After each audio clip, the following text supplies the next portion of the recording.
Alors bonjour les amis, j'espère que vous allez bien. Alors c'est en tout cas la bonne nouvelle en fait chez moi. Alors salut les amis, j'espère que vous allez tous bien et que vous suivez en fait vous avez suivi le partage que j'ai fait dans le groupe ce matin. Il y a quelqu'un ou un membre de l'équipe en fait qui était avec moi hier où je faisais en fait l'analyse sur GBP-USD. Déjà, la première chose au fait qu'il faut noter par rapport à GBP-USD, c'est que par rapport à hier, il n'avait pas fait assez de mouvements. Pourquoi? Parce que entre la session, entre pardon la paire Euro-USD, GBP-USD, Euro-USD a fait beaucoup de mouvements hier. D'accord, il a baissé vraiment hier, tandis que GBP-USD au fait a accumulé. D'accord, c'est quelque chose au fait qu'on aurait pu éviter si on s'était concentré sur l'analyse en fait de la corrélation pour voir la paire qui allait faire le mouvement en fait au cours de la journée. Donc, on n'a pas fait de perte cette hier.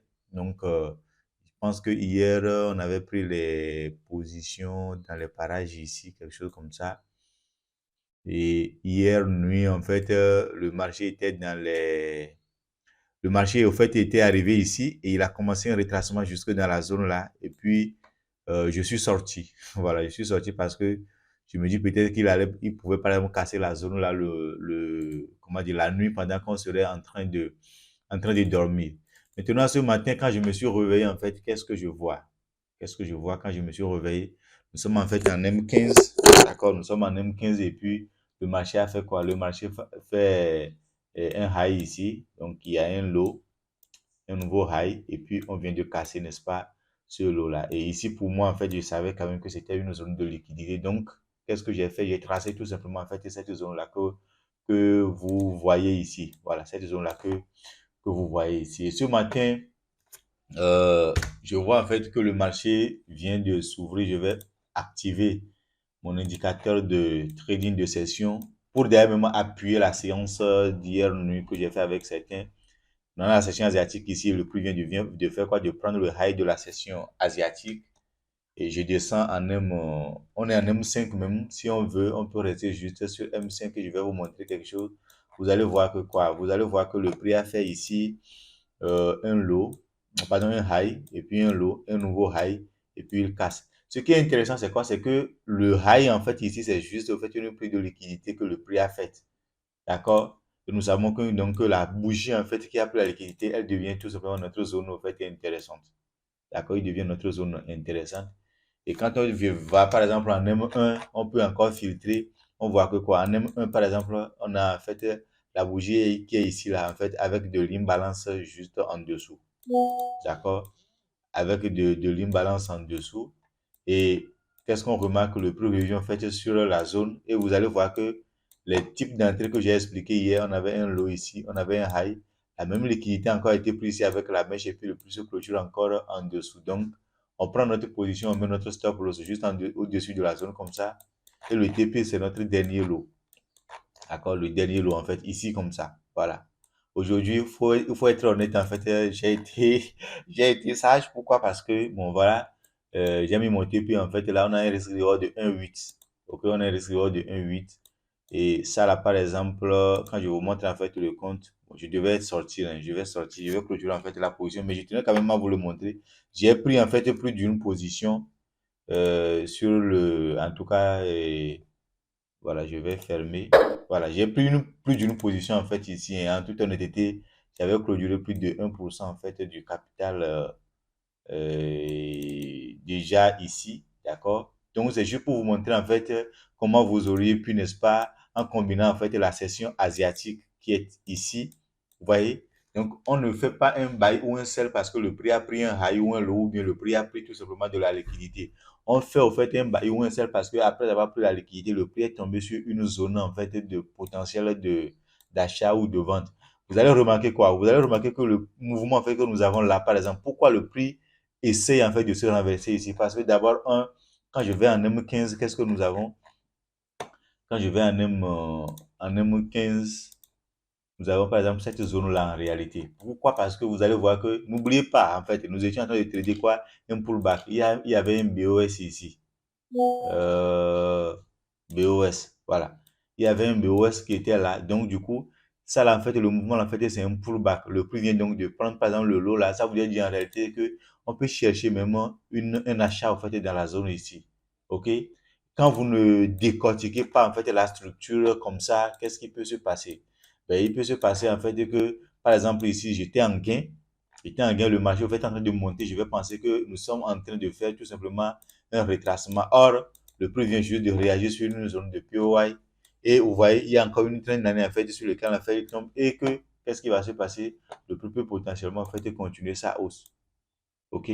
Et aller peut-être même encore en haut, peut-être avant de chuter. Donc, c'est bien en fait on va dire, de switcher au fait dans les différents time frames pour voir en fait la structure dans son ensemble et dans tous les aspects en fait du marché de manière vraiment à ne pas faire des gains et après au fait faire d'énormes pertes. OK?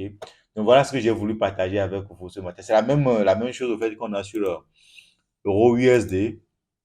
Euro USD, mais son mouvement sera moins violent parce que hier, Euro USD a beaucoup plus bougé que GBP USD. Ici, par exemple, c'est la position là en fait qu'on a raté sur Euro USD hier parce que nous avions pris des positions déjà sur GBP USD. On s'est dit que le risque avait déjà été pris là-bas. Donc, nous avions normalement une choc ici. Et ici, il y avait cet autre bloc là sur lequel le prix est arrivé lors de la session de ça c'était la session de New York, ok, lors de la session de New York. Certes, on pouvait par exemple prendre position sur ce niveau là aussi si le prix nous avait donné vraiment un beau signal, voilà.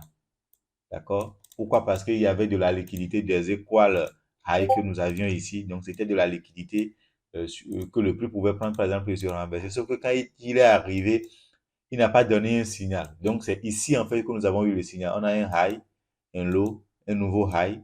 OK? Et on casse, en fait, ici. D'accord? On a notre choc ici. Et vous allez voir que le prix, en fait, quand il monte, qu'est-ce qu'il fait? Il prend juste, au fait, ce high avec de la mèche et il se clôture encore en dessous. Donc, notre entrée, en réalité, il devait être là. OK? Notre entrée, il devait être là. Et on place notre stop loss en dessous, au-dessus, en fait, de cette zone sur laquelle, en fait, le prix a réagi. OK? Et vous voyez, par exemple, que Euro USD a, bon, en tout cas, il a vraiment bougé, en fait, hier. Il a bougé. La position, là, par exemple, ça fait combien? À la fermeture, en fait, de New York, où ça faisait un risque de au moins un 10 hein, un 10 où ici, on est à un 9 vous voyez? Donc, ce matin, je n'ai pas pris, en fait, la position sur Euro USD. Pourquoi? Parce que déjà, la zone qui était, en fait, la zone intéressante pour moi, en fait, elle est là. C'est cette zone-là.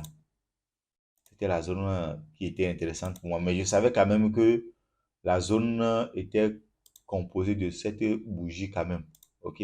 Le prix était même déjà revenu dessus. Vous allez voir la bougie là, en fait, elle est venue ici. Si cette bougie qui suit avait par exemple sa mèche qui avait pris par exemple le high de la bougie précédente, là, ça serait en fait intéressant de ne garder en réalité que cette zone. Ça, c'est la première information. Deuxième information, c'est quoi? C'est que quand le prix arrive, quand le prix prend quand même en fait la liquidité, là, qu'est-ce qu'il fait? Quand je descends en M1, j'avais vu quand même un setup de renversement en fait dans la zone. Je vais cacher par exemple ce truc-là. Voilà. Vous voyez? Donc on avait quoi? On avait un low ici, un high ici, un low ici, un nouveau high. Et puis on casse la structure ici comme ça. Ok, on casse la structure. Donc après la cassure, en fait, on avait cette zone-là, en fait, cette zone intéressante sur laquelle en fait le prix a réagi. Après, il le casse encore ici. Donc après cassure, qu'est-ce que nous avons? Nous avons cette bougie encore. Ok? Sur laquelle le prix a encore réagi. Puis il vient faire quoi? Il vient encore casser ici. Ouais, il y avait vraiment en fait de l'order flow, tout était, en tout cas cette position-là aussi aurait pu être prise et il vient encore de faire quoi? Il vient de casser encore ici, ok, en cascade en fait. Donc la prochaine zone en fait c'est ici, voilà. Donc si le prix vient là, on peut encore tenter par exemple un sell du moins jusqu'à arriver dans ce order flow, voilà. Ah, on est presque arrivé, hein? On est presque arrivé dans l'order flow là. OK? On est presque arrivé. Et si on arrive au fait dans ce order flow, c'est possible en fait que le prix vraiment il fasse en fait un gros mouvement encore à la hausse, peut-être arriver ici et un autre renversement lors de la session de New York. Moi, je viens de terminer ma journée, alors je vous souhaite bonne journée de trading. Ciao, ciao.